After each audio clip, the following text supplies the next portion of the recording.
इस वक्त की बड़ी खबर, बैरकपुर के कचरापारा इलाके में बीजेपी की परिवर्तन यात्रा को रोके जाने पर बंगाल भाजपा के प्रभारी कैलाश विजयवर्गीय कार्यकर्ताओं के साथ सड़क पर धरने पर बैठ गए हैं। तो बैरकपुर में रोकी गई यात्रा और इस बीच धरने पर बैठ गए हैं कैलाश विजयवर्गीय। बीजेपी की परिवर्तन यात्रा और इस यात्रा को रोक दिया गया। कैलाश विजयवर्गीय इस वक्त धरने पर बैठ गए हैं। ये बड़ी खबर इस वक्त की, पश्चिम बंगाल से बैरकपुर में दरअसल ये यात्रा रोकी गई है और जानकारी मिल रही है कि जब यात्रा रोकी गई तो कैलाश विजयवर्गीय जो कि पश्चिम बंगाल के प्रभारी हैं बीजेपी के, वो धरने पर बैठ गए हैं। तो इसके विरोध में धरने पर बैठे कैलाश विजयवर्गीय, क्योंकि बैरकपुर में बीजेपी की परिवर्तन यात्रा को रोक दिया गया। ये बड़ी खबर इस वक्त की पश्चिम बंगाल से। पश्चिम बंगाल में बीजेपी परिवर्तन यात्रा निकाल रही है और ये तस्वीर हम आपको दिखा रहे हैं। देखिए, कैलाश विजयवर्गीय अपने कार्यकर्ताओं के साथ धरने पर बैठ गए हैं। दरअसल परिवर्तन यात्रा को रोक दिया गया था बैरकपुर में, जिसके बाद वो धरने पर बैठ गए। यतेंद्र हमारे सहयोगी इस वक्त जुड़ गए हैं। यतेंद्र, किसने और क्यों रोकी यात्रा? देखिए, जो आरोप लगाया जा रहा है वो बीजेपी की तरफ से यही है कि उनकी परिवर्तन यात्रा निकल रही थी, लेकिन टीएमसी के जो कार्यकर्ता हैं, टीएमसी के जो नेता हैं, हालांकि वो उनको गुंडा बोल रहे हैं कि उन्होंने ज़बरदस्ती उनकी परिवर्तन यात्रा को वहाँ पर रोक दिया है। उनकी यात्रा को वो निकलने नहीं दे रहे हैं। जब इसकी सूचना बीजेपी बंगाल के प्रभारी राष्ट्रीय महासचिव बीजेपी के जो कैलाश विजयवर्गीय उनको मिली, तो वो तुरंत उस घटना स्थल पर पहुंच गए जहां पर उनकी परिवर्तन यात्रा को रोका गया है और उस परिवर्तन यात्रा के विरोध में वो वहीं पर धरना स्थल पर भी बैठ गए हैं। वो धरना देकर वहां बैठ गए कि जब तक परिवर्तन यात्रा को आगे नहीं बढ़ने दिया जाएगा वो यहीं पर धरना देंगे। जो तस्वीरें साफ तौर पर देख सकते हैं कि कैलाश विजयवर्गीय वहां पर पहुंच गए हैं और उन्होंने साफ कहा है कि उनकी परिवर्तन यात्रा को टीएमसी के लोगों ने रोका है, वो बीजेपी की यात्रा से डर गए हैं। तो ऐसे में वो प्रभारी हैं, तो ऐसे में वो खुद परिवर्तन यात्रा जहां पर रोकी गई है उसी जगह पर पहुंच गए, अपने कार्यकर्ताओं के साथ वहां पर धरने पर बैठ गए हैं। जी, ये रोकी किसकी तरफ से गई? आप बता रहे कि टीएमसी के लोग थे वहां पर रोकने के लिए, लेकिन ऐसी भी जानकारी यतेंद्र मिल रही है कि पुलिस भी वहां पर पहुंची थी, पुलिस ने रोकी बीजेपी की यात्रा। देखिए, अभी तक बीजेपी की तरफ से टीएमसी का नाम ही लिया जा रहा है। बीजेपी के नेता कह रहे हैं कि टीएमसी के लोगों की सहायता से पुलिस वहाँ पर पुलिस जरूर पहुंची है, लेकिन टीएमसी के लोग वहाँ पर है, उन्होंने परिवर्तन यात्रा को आगे नहीं जाने दिया। जिसके विरोध में जब ये जानकारी पश्चिम बंगाल के प्रभारी बीजेपी की तरफ से कैलाश विजयवर्गीय उनको मिली, तो वो खुद वहाँ पर पहुँच गए और धरना स्थल पर पहुँच गए। उनका साफ तौर पर आरोप है कि टीएमसी उनकी लोकप्रियता से घबरा गई है। बीजेपी की जो परिवर्तन यात्रा को जो जन समर्थन मिल रहा है, तो वो उससे घबराकर उस यात्रा को रोकने का प्रयास कर रही हैं, लेकिन ये परिवर्तन यात्रा रुकेगी नहीं, वो लगातार चलती रहेगी और जब तक इस रथ यात्रा, ये परिवर्तन यात्रा को आगे नहीं बढ़ने दिया जाएगा तब तक वो धरने पर बैठे रहेंगे, ये कैलाश विजयवर्गीय ने कहा है। जी, धरने पर बैठे रहेंगे जब तक आगे नहीं बढ़ने दिया जाएगा। पुलिस भी वहां पर है, यतेंद्र आप बता रहे हैं, तो क्या पुलिस से गुहार लगाई जाएगी? क्योंकि अगर टीएमसी की तरफ से रोक दी गई है यात्रा, तो फिर आगे किस तरह की सिचुएशन बनेगी, बड़ा सवाल खड़ा होगा। क्या अभी भी वहां पर टीएमसी के लोग मौजूद हैं? इस तरह की कोई जानकारी मिल पा रही है क्या आपको? देखिए, पश्चिम बंगाल बीजेपी की तरफ से लगातार यही आरोप लगाए जा रहे हैं कि जो पुलिस है वो ममता सरकार के इशारे पर काम कर रही है और जो टीएमसी के वरिष्ठ नेता या कार्यकर्ता उनसे कहते हैं वो बीजेपी के हर काम में अड़ंगा डालने का काम करती है। यानी कि पुलिस का राजनीतिकरण कर दिया है ममता बनर्जी सरकार ने। इस तरह का आरोप हमेशा बीजेपी की तरफ से लगाया जाता रहा है और जब से चुनावी सरगर्मियां काफ़ी तेजी से बढ़ रही हैं, जिस तरह से तारीख नज़दीक आती जा रही है कि चुनाव आयोग कभी भी तारीखों का ऐलान कर सकता है, तो उसकी वजह से और बीजेपी ने इस तरह के आरोप और तेज कर दिए। और साफ तौर पर जब टीएमसी के लोग आते हैं तो वो बिना किसी ऐसा नहीं है कि बिना किसी सरकारी सहायता के आ जाते हैं, उनके साथ कहीं ना कहीं पुलिस के लोग, पुलिस के अधिकारी उनके साथ आपको अपने दर्शकों को एक बार ये सीधी तस्वीरें दिखा दें कि किस तरीके से बैरकपुर में कैलाश विजयवर्गीय अपने समर्थकों के साथ बैठे हुए हैं और कुछ नारेबाजी भी हो रही है, क्योंकि बताया जा रहा है कि परिवर्तन यात्रा निकाली जा रही थी और इसी दौरान बीजेपी का आरोप यह कि टीएमसी के लोग वहां पर पहुंचे और यात्रा को रोक दिया गया, जिसके विरोध में इस वक्त पश्चिम बंगाल के प्रभारी कैलाश विजयवर्गीय अपने समर्थकों के साथ धरने पर बैठ गए हैं और ये तस्वीर हम आपको दिखा रहे हैं। देखिए, पुलिस भी वहां पर मौजूद है, लेकिन लगातार बीजेपी ये कहती रही है कि पुलिस का एडमिनिस्ट्रेशन का राजनीतिकरण हो चुका है, पुलिस सरकार के इशारे पर काम करती है और जगह जगह टीएमसी के लोग उलझने की कोशिश करते हैं। ये बीजेपी का आरोप है और इस सबके बीच ये तस्वीरें सीधे पश्चिम बंगाल के बैरकपुर, जहां से निकल रही थी बीजेपी की परिवर्तन यात्रा, लेकिन वहीं पर यात्रा को रोक दिया गया। बड़ी संख्या में हालांकि पुलिस भी वहां पर नजर आ रही है। दूसरे सुरक्षा बल भी इस वक्त वहां पर मौजूद है। यतेंद्र, अब क्या जानकारी, क्योंकि बड़ी संख्या में वहां पर लोग दिखाई दे रहे हैं, सुरक्षा बल वहां पर मौजूद है। अब आप तक क्या जानकारी मिल पा रही है, क्योंकि अब कुछ हलचल ज्यादा दिख रही है इस वक्त?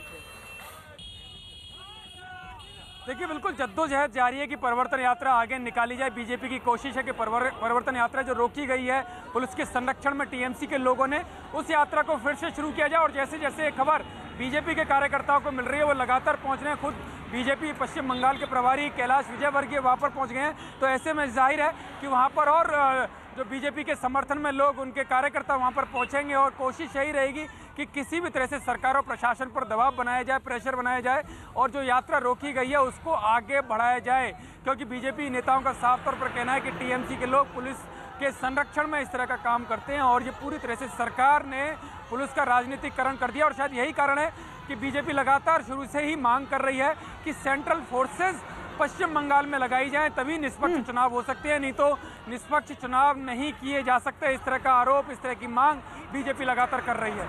जी बिल्कुल, तस्वीर अपने दर्शकों को एक बार फिर से दिखा दें। ये तस्वीर आप देख सकते हैं किस तरीके से वहां पर इस वक्त स्थिति बनी है, क्योंकि यहां से परिवर्तन यात्रा निकल रही थी। बैरकपुर की तस्वीर हम आपको दिखा रहे हैं, लेकिन यहां पर बीजेपी की परिवर्तन यात्रा को रोक दिया गया। कैलाश विजयवर्गीय इस वक्त धरने पर बैठे हुए हैं समर्थकों के साथ। पुलिस भी इसमें नजर आ रही है, दूसरा सुरक्षा बल भी के जवान जो है वो भी इसमें साफ तौर पर दिखाई दे रहे हैं। लेकिन इस सब के बीच अब आगे क्या होगा, कैसे ये यात्रा आगे बढ़ेगी, ये देखना होगा। लेकिन फिलहाल कैलाश विजयवर्गीय इस मांग के साथ धरने पर बैठ गए कि जब तक यात्रा को आगे बढ़ने नहीं दिया जाता है वो इसी तरीके से धरने पर बैठे रहेंगे। ये तस्वीर हम आपको दिखा रहे हैं, दो तस्वीरें आपके सामने। एक तरफ कैलाश विजयवर्गीय अपने समर्थकों के साथ धरने पर बैठ गए हैं और उनकी यही मांग है कि जो यात्रा है उसको आगे बढ़ने दिया जाए। तो वहीं दूसरी तरफ आप तस्वीरें देख रहे हैं जहां पर कुछ नारेबाजी भी हो रही है। बीजेपी के जो कार्यकर्ता हैं वो मांग यही कि यात्रा को आगे बढ़ने दिया जाए। फिलहाल कैलाश विजयवर्गीय धरने पर बैठे हुए। बैरकपुर में इस यात्रा को रोक दिया गया है। पश्चिम बंगाल में 5 परिवर्तन यात्रा निकालने का बीजेपी का यह कार्यक्रम, जिसकी शुरुआत हो चुकी है। लगातार जगह जगह से यह परिवर्तन यात्रा गुजर रही है, लेकिन इसी दौरान बैरकपुर में बीजेपी की इस परिवर्तन यात्रा को रोक दिया गया। यतेंद्र, अब क्या जानकारी? कैलाश विजयवर्गीय समर्थकों के साथ बैठ गए हैं, लेकिन अब मांग किससे कर रहे हैं कि यात्रा को आगे बढ़ने दिया जाए? देखिए, वहाँ पर पुलिस अधिकारी हैं, जो प्रशासन के बड़े अधिकारी वहाँ पर मौजूद है। और जो कैलाश विजयवर्गीय, उनकी लगातार मांग है कि जब तक उनकी परिवर्तन यात्रा को आगे नहीं बढ़ने दिया जाएगा तब तक वो धरने पर बैठे रहेंगे। और लगातार बीजेपी कार्यकर्ताओं में ये मैसेज भी फैला दिया गया है। इसी वजह से वहाँ पर संख्या भी लगातार बढ़ती जा रही है।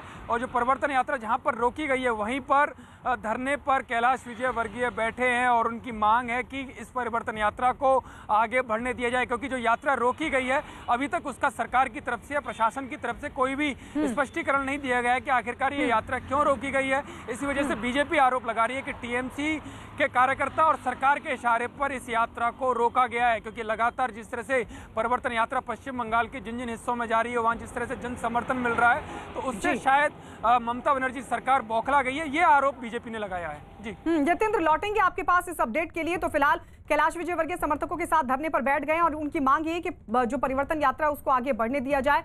अब आगे क्या होगा इसको लेकर अपडेट आपको देते रहेंगे। लेकिन इस बीच एक और बड़ी खबर आपको बता दें।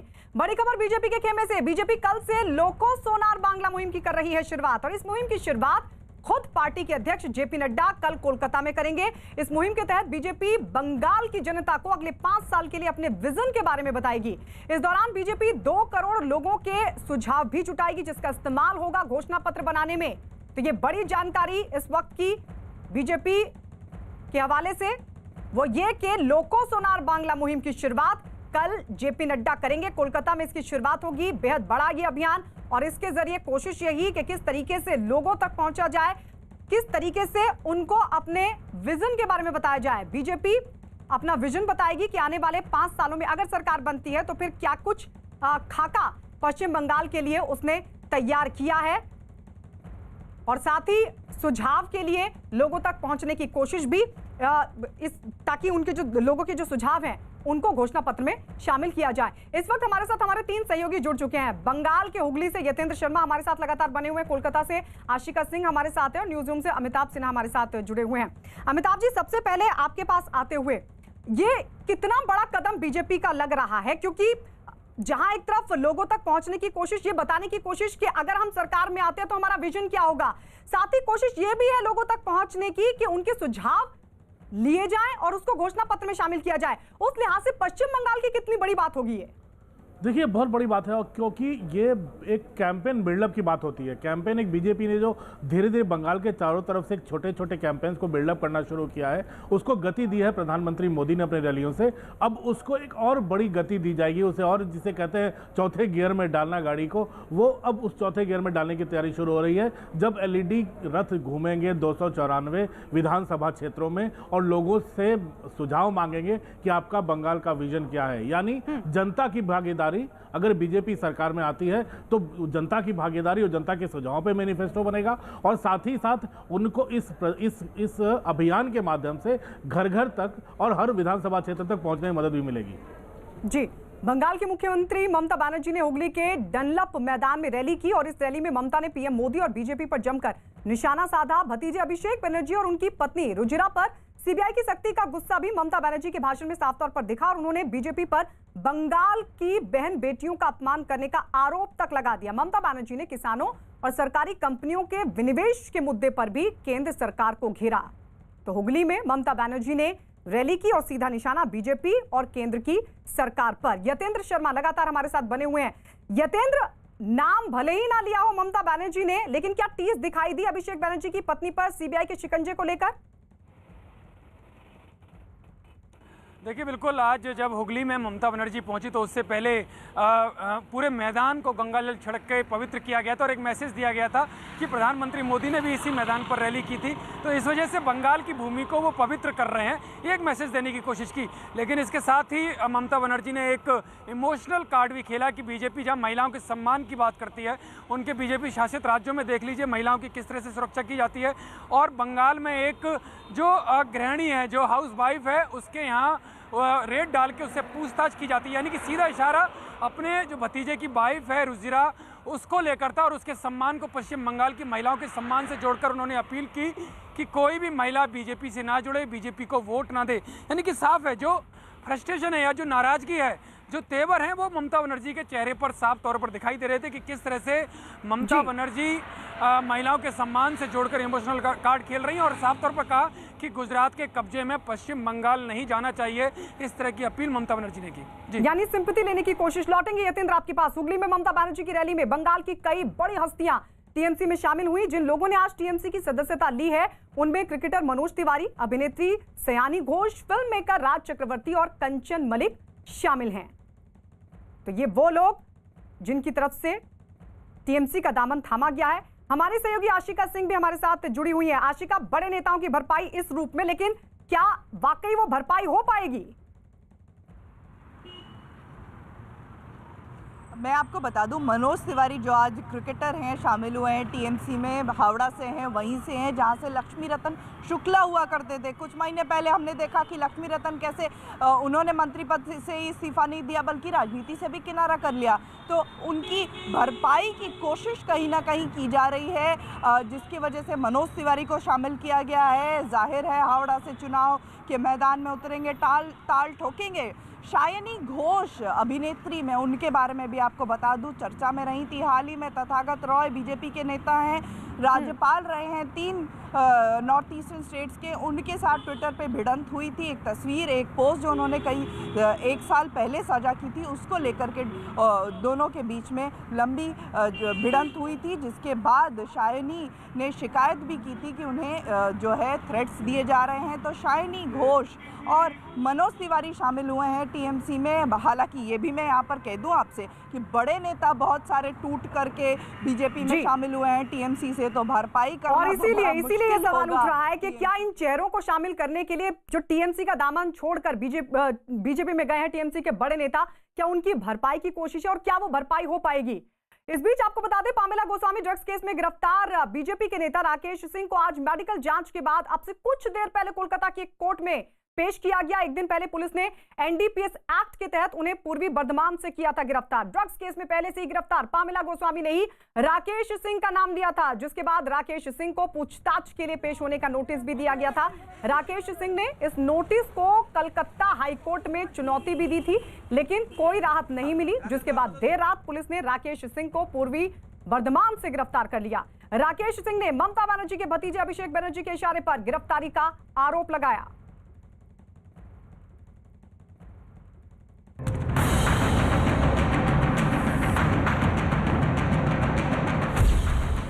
बंगाल में ड्रग्स केस में नया मोड़। बीजेपी नेता राकेश सिंह गिरफ्तार।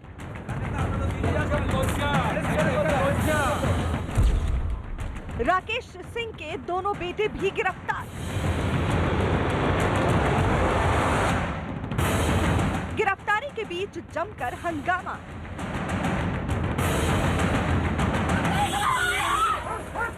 पुलिस की गाड़ी के पीछे भागती और गुस्से में उसे पीटती ये लड़की बीजेपी नेता राकेश सिंह की बेटी है, जो अपने पिता और अपने दोनों भाई के गिरफ्तार होने के बाद इस कदर नाराज हुई कि उनका सारा गुस्सा पश्चिम बंगाल पुलिस पर फूट पड़ा।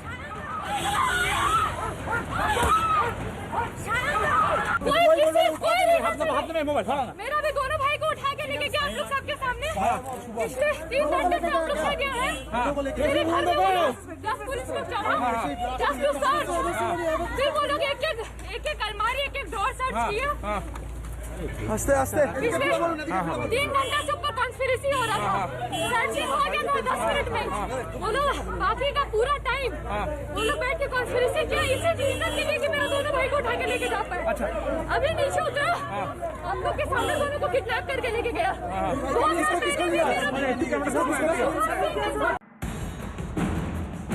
दावा किया गया कि पुलिस राकेश सिंह की तलाश में उनके घर पहुंची थी, लेकिन राकेश सिंह के दोनों बेटों ने पुलिस को घर में घुसने नहीं दिया और तलाशी से जुड़े कागजात मांगने लगे, जिसके बाद पुलिस की टीम काफी देर तक घर के बाहर खड़ी रही।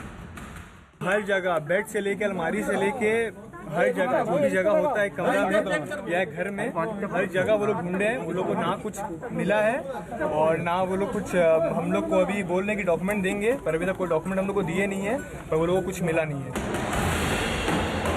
कुछ देर इंतजार करने के बाद पुलिस राकेश सिंह के घर का दरवाजा तोड़कर जबरन घर में घुसी और वहां तलाशी शुरू कर दी। राकेश सिंह घर में नहीं मिले और पुलिस ने उनके दोनों बेटों को गिरफ्तार कर लिया, लेकिन इस बीच वहां काफी देर तक हंगामा होता रहा।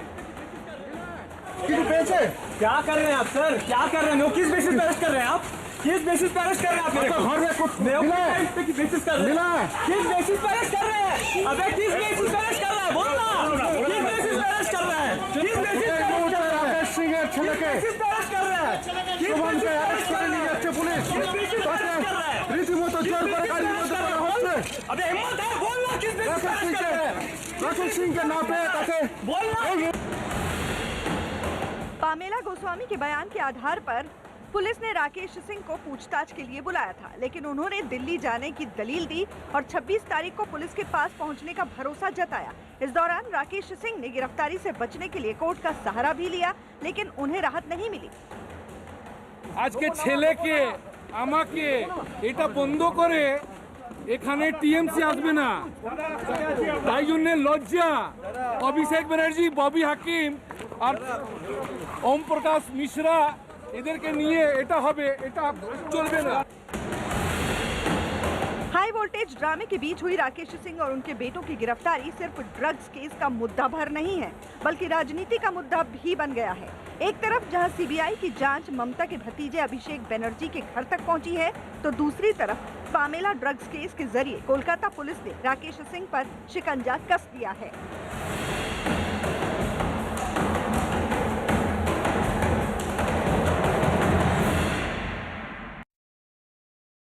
उधर बीजेपी ने राकेश सिंह की गिरफ्तारी पर टीएमसी और ममता सरकार को निशाने पर लिया और टीएमसी पर बदले की भावना से कार्रवाई करने का आरोप लगा दिया। गंभीर हैं राकेश सिंह के ऊपर। कौन आरोप लगा रहा है? एक रात कस्टडी में रहने के बाद एक लड़की बोल दिया कि सीआईडी जांच चाहिए। पश्चिम बंगाल में जो विपक्ष में है, चाहे कांग्रेस, सीपीएम या बीजेपी, कोई भी हो, किसी भी मुद्दे पर वो जब कोई इंक्वायरी का मांग करते कभी सीआईडी का नाम ले लेते। पश्चिम बंगाल की जनता, आम जनता और पश्चिम बंगाल का सारे विपक्ष की राजनीतिक पार्टियां जो है उसका सीआईडी के ऊपर कोई भरोसा नहीं है। तो आज एक एनडीपीएस एक्ट लगा दिया गया है, किसका ऊपर लगा दिया गया? राकेश सिंह के ऊपर। ये तो आरोपी है, ये विंडिक्टिव पॉलिटिक्स है। Someone is going to fulfill their political vendetta. वहीं टीएमसी सांसद मदन मित्रा ने राकेश सिंह पर हुई कार्रवाई को सही ठहराने में भी देरी नहीं लगाई। मदन दा, राकेश सिंह एक बीजेपी के नेता हैं, उनको पुलिस गिरफ्तार करती है, एनडीपीएस उनके ऊपर लगाती है। बीजेपी का आरोप है कि पॉलिटिकल वेंडेटा है। जब बीजेपी जाते हैं तृणमूल का किसी का घर, बीवी बच्चा को हैरस करते हैं, वो वेंडेटा नहीं है। और जब एक क्रिमिनल जो बम मारा से, गोली मारा से, इतना इल्ज़ाम उसका ऊपर है, जो बीजेपी का जुलूस में झमेला बनाकर दंगा बनाने का कोशिश किया। दुनिया का ऐसा कोई क्राइम नहीं है जो राकेश को विरोध में नहीं है। उसको पकड़ना कैसे पॉलिटिकल वेंडेटा हुआ। तो वो क्या चाहते हैं, सब जेंटलमैन जितना है उसको विरोध में नोटिस भेजो, और जो गुंडा है उसको बाहर में छोड़ दो, जैसा वो बता सके गोली मारो जय श्री राम। ये नहीं चलेगा, ये बंगाल है। और इस वक्त एक बड़ी खबर कांग्रेस नेता राहुल गांधी के बयान और उस पर मचे सियासी घमासान से जुड़ी। केरल के तिरुवनंतपुरम पहुंचे राहुल गांधी ने एक रैली में ऐसा बयान दे दिया जिस पर सियासी विवाद शुरू हो गया है। केरल के लोगों को संबोधित करते हुए राहुल गांधी ने वहां के लोगों की राजनीतिक समझ की जमकर तारीफ की, लेकिन इसी दौरान उन्होंने उत्तर भारत के लोगों की समझ पर भी उठा दिए सवाल। राहुल गांधी ने कहा कि देश के राजनीतिक मुद्दों पर उत्तर भारत के लोगों की समझ को सतही उन्होंने कहा कि होती है, उत्तर भारतीयों के लोगों की समझ सतही होती है। जबकि राहुल गांधी ने कहा कि वो 15 साल तक उत्तर भारत से सांसद रहे, लेकिन जो ताजगी उन्हें केरल और खास तौर पर अपने संसदीय क्षेत्र वायनाड में मिलती है, वैसी पहले उत्तर भारत में नहीं मिली। For the first 15 years, I was a member of parliament in the north. So I had got used to a different type of politics. And for me, coming to Kerala was very refreshing, because suddenly I found that people are interested in issues, and not just superficially, but going into detail. And recently I was talking to some students in the United States, and I said, I really enjoy going to Kerala and I really love going to Wayanad. Rahul Gandhi के इसी बयान के बाद देश की सियासत गर्मा गई। हमलावर हुई बीजेपी ने इस बयान को उत्तर भारत के लोगों का बता दिया अपमान। पिछले लोकसभा चुनावों में राहुल गांधी को अमेठी से हराने वाली केंद्रीय मंत्री स्मृति ईरानी ने राहुल के खिलाफ मोर्चा खोलते हुए उन्हें एहसान फरामोश तक करार दे दिया। साथ ही उन्होंने कह दिया कि अगर उत्तर भारत के लोगों से इतनी ही नाराजगी है तो कांग्रेस उत्तर भारत में वोट मांगने ना आए।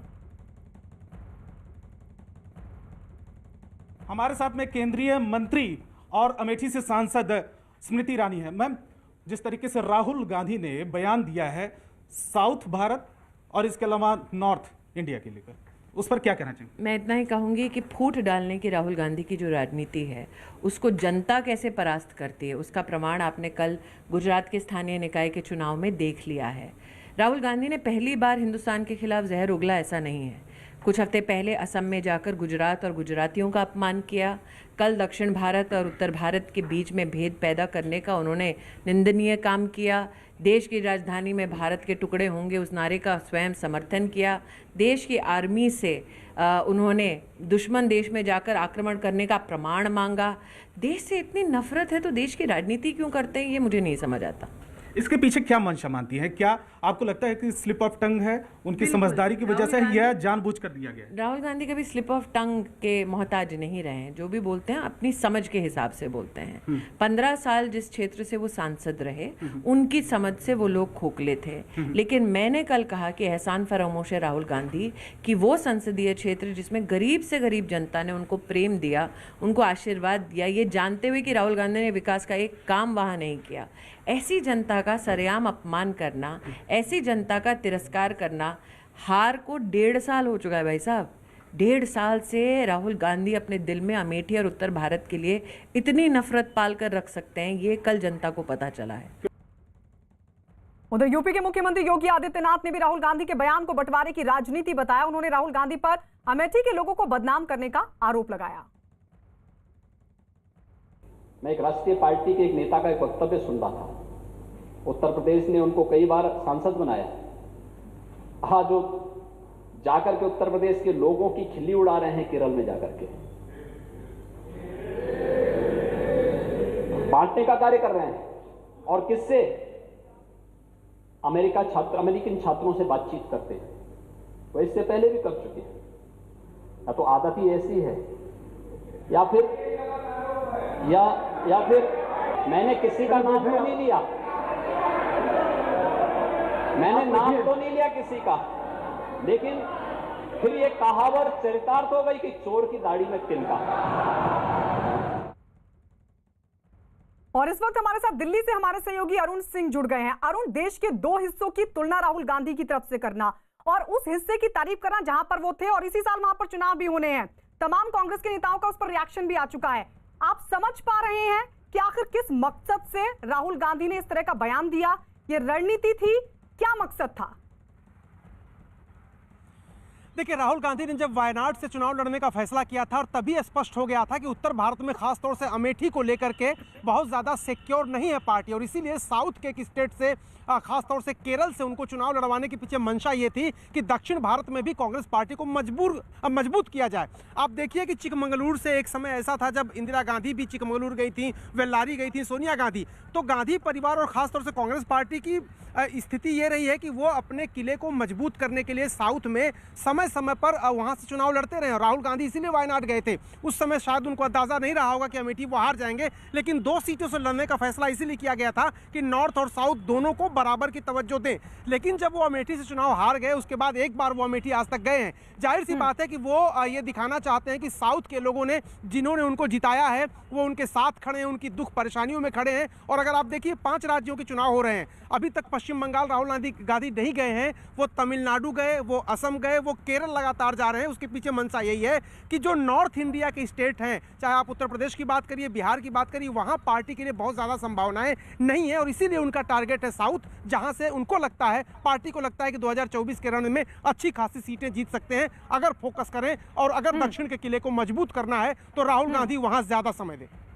वहाँ ज़्यादा समय दें, लेकिन फिर सवाल खड़ा होगा कि उत्तर प्रदेश में जब चुनाव होंगे, वहाँ फिर किस तरीके से कांग्रेस खुद को बचाने की कोशिश करेगी? लौटेंगे आपके पास अरुण। इस बीच बता दें, कांग्रेस के नेता राहुल गांधी के बयान पर मचे सियासी घमासान के बीच पार्टी के वरिष्ठ नेता आनंद शर्मा भी आए सामने, और उन्होंने कहा कि कांग्रेस ने कभी क्षेत्र के आधार पर भेदभाव नहीं किया, हर हिस्से को सम्मान के साथ देखा। हालांकि उन्होंने ये भी कहा कि राहुल गांधी ने ऐसा बयान क्यों दिया, इस पर वो खुद ही राहुल गांधी सफाई दे सकते हैं। राहुल गांधी ने तिरुवनंतपुरम में एक रैली के दौरान उत्तर भारतीय लोगों की समझ पर उठाया था सवाल।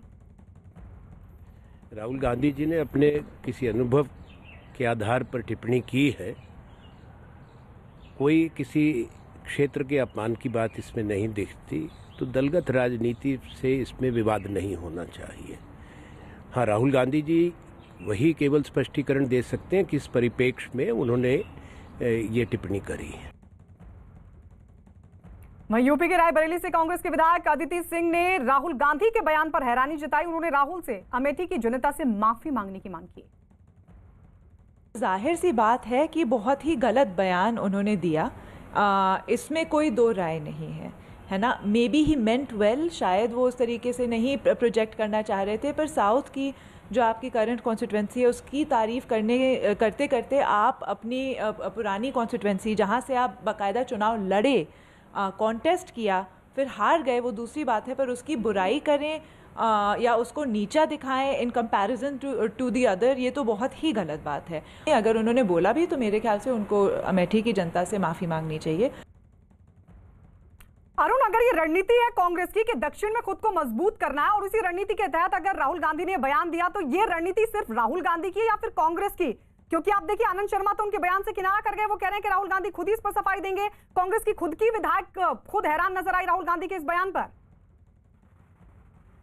देखिए, जब राहुल गांधी ने ये बात कही थी तब कांग्रेस पार्टी को इस बात का इम्कान नहीं था कि इतने बड़े लेवल पर इस मुद्दे को उठाया जाएगा। उन्होंने अपने लोगों से बात करते हुए कांग्रेस पार्टी अंदरूनी ये कह रही कि वो अपनी कंस्टिट्यूएंसी में, अपने जिस प्रदेश से वो चुनाव लड़ते हैं, उन लोगों के साथ बातचीत में ये बताने की कोशिश की कि उत्तर और दक्षिण की राजनीति में फ़र्क है, यहाँ ज़्यादा फोकस्ड होते हैं लोग मुद्दों पर। लेकिन जब ये मामला आगे बढ़ा तो जाहिर सी बात है कांग्रेस पार्टी ने लगातार इस पर सफाई दी है और कांग्रेस पार्टी की तरफ से ये भी कहा जा रहा है कि प्रियंका गांधी लगातार उत्तर प्रदेश में सक्रिय हैं। तो उत्तर प्रदेश को कम करके आंकने की कोई मंशा राहुल गांधी की नहीं थी। ये बात रणदीप सुरजेवाला ने भी कही और यही बात तमाम पार्टी के नेता कह रहे हैं। लेकिन और इस वक्त की बड़ी खबर, यूपी में लव जिहाद का जो बिल था वो पास हो गया है। ये इस वक्त की बड़ी खबर आपको बता रहे हैं। लव जिहाद पर कानून बन गया है। उत्तर प्रदेश से ये बड़ी खबर आ रही है। विधानसभा में बिल पास हो गया है। तो लव जिहाद को लेकर कानून और इसको लेकर विधानसभा में बिल पास हो गया है। इस वक्त की बड़ी खबर, बड़ी खबर उत्तर प्रदेश से, यूपी में लव जिहाद पर कानून बिल को पास कर दिया गया विधानसभा में। विधानसभा का सत्र और इस सब के बीच बिल को पास कर दिया गया। ये बड़ी जानकारी इस वक्त निकलकर सामने आ रही है। तो ये बड़ी खबर उत्तर प्रदेश से, जहां लव जिहाद बिल को पास कर दिया गया है। तो लव जिहाद को लेकर, इस मसले को लेकर लगातार बीजेपी की तरफ से कहा जाता रहा है कि कानून कई राज्यों में, मध्य प्रदेश में भी इसको लेकर कदम उठाया गया, उत्तर प्रदेश में भी। और अब जो बड़ी खबर मिल रही है वो ये कि उत्तर प्रदेश में विधानसभा में विधेयक को पास कर दिया गया है। तो ये बड़ी खबर इस वक्त की, लव जिहाद पर विधेयक को पास किया गया। अजीत हमारे सहयोगी जुड़ गए। अजीत, क्या जानकारी? देखिए, बिल्कुल गायत्री, उत्तर प्रदेश विरुद्ध जो धर्म परिवर्तन विधेयक था 2021, उसे आज सदन पर रखा गया था और मुख्यमंत्री की मौजूदगी में इस पर चर्चा हुई। अब इस सदन में ये पारित हो गया, यानी अध्यादेश सरकार ने पहले लाया था, लेकिन अब विधानसभा से इस पर मोहर लग गई है। लव जिहाद को लेकर जो मामले आ रहे थे, विरुद्ध लोग जो धर्म परिवर्तन कर रहे थे, उसको लेकर अब इसके तहत अब सजा का भी प्रावधान होगा और आप किसी से आप जो है शादी नहीं कर सकते उसके धर्म के आधार पर या धर्म के आधार पर उससे किस तरह कोई आरोप प्रत्यारोप नहीं कर सकते। तो उसको लेकर अब कानून ये बन गया और बाकायदा इसमें सजा का प्रावधान है। सजा का प्रावधान है। अजीत, इससे पहले मामले तो सामने आ ही रहे थे लव जिहाद के। देखिए, निश्चित तौर पर जितने मामले आ रहे थे उनको देखते हुए उत्तर प्रदेश सरकार ने फैसला लिया था कि जो महिलाएं हैं उनको प्रताड़ित किया जा रहा है, कोई शादी के नाम पर, कोई नौकरी के नाम पर, धर्म परिवर्तन के आड़ में जो धोखा हो रहा था, उसको लेकर सरकार ने विरुद्ध धर्म परिवर्तन जो मतलब अजीत पूछने का मतलब ये है कि जो पहले मामले दर्ज हुए, क्या वो भी इस कानून के अंतर्गत आएंगे? मतलब वो कानून उन पहले वाले मामलों पर भी लागू होगा ये कानून? देखिए जिस दिन कैबिनेट में ये प्रस्ताव पारित हुआ था और अध्यादेश सरकार ने पारित किया था, उसी दिन से ये कानून लागू हो गया था। इस पर विधानसभा की विधायिका का मोहर लगना था, वो आज उस पर मोहर लग गई है। ठीक है, तो यूपी में लव जिहाद पर कानून बन गया है। विधानसभा में आज इस विधेयक को पास भी कर दिया गया। और आइए बढ़ते आगे और एक बार फिर से लौटते राहुल गांधी के उस बयान पर जिसको लेकर छिड़ा सियासी घमासान। राहुल गांधी के बयान पर बवाल बढ़ा तो कांग्रेस के नेता उनके बचाव में उतरे। बीजेपी पर बंटवारे की राजनीति का आरोप लगाते हुए रणदीप सुरजेवाला ने कहा कि अब बीजेपी ने उत्तर और दक्षिण के बीच बंटवारे की टूलकिट बीजेपी ले आई है। जरा सुनिए उन्होंने क्या कहा। श्री राहुल गांधी ने सबसे सार्थक आह्वान इस देश के लिए किया कि देश में मुद्दों की राजनीति होनी चाहिए, राजनीति का मुद्दा नहीं। देश में राजनीति का धर्म होना चाहिए, धर्म की राजनीति नहीं। देश में एकीकरण की राजनीति होनी चाहिए, तुष्टीकरण की नहीं। देश में प्रेम की राजनीति होनी चाहिए, सद्भाव की राजनीति होनी चाहिए, नफरत और बंटवारे की नहीं। परंतु भारतीय जनता पार्टी ने इसमें भी उत्तर और दक्षिण के विभाजन का टूल किट जारी कर दिया। उधर कोशिश फाउंडेशन ने पहली बार नागपुर में दिव्यांग बच्चों के लिए कोशिश प्रीमियर लीग टूर्नामेंट शुरू किया है। नागपुर के विदर्भ क्रिकेट एसोसिएशन के मैदान पर खेले जा रहे इस टूर्नामेंट में 18 टीमों ने लिया हिस्सा, जिनमें छत्तीसगढ़, झारखंड, मध्य प्रदेश, गुजरात, कर्नाटक, बिहार, राजस्थान, पंजाब, पश्चिम बंगाल और हिमाचल प्रदेश की टीमों ने हिस्सा लिया। कोशिश फाउंडेशन के अध्यक्ष सलील देशमुख का कहना है कि इसके टूर्नामेंट का मकसद दिव्यांगों के जज्बे को पूरे देश के सामने लाना और एक सकारात्मक मैसेज देना है। ये टूर्नामेंट ये बताता है कि खिलाड़ी दिव्यांग होने के बाद भी किसी मायने में किसी से कम नहीं है। बच्चे चाहें तो देश बदल दें, बच्चे चाहें तो एक नई दुनिया बना दें, और ऐसे ही कुछ अद्भुत यंग जीनियस के साथ नेटवर्क 18 दिखा रहा है एक अनोखा शो, बायजूस यंग जीनियस। 27 फरवरी को शाम 7 बजे न्यूज 18 इंडिया पर देखिए सिर्फ तिरुवनंत में रहने वाला सिर्फ 12 साल का आइंस्टाइन सिद्धार्थ कुमार गोपाल के जुनून और लगन का अंदाजा इसी बात से लग जाता है कि उसने पहली क्लास से ही साइंस, मैथ्स, इंग्लिश, जीके और साइबर ओलंपियाड में हिस्सा लेना और जीतना शुरू कर दिया था।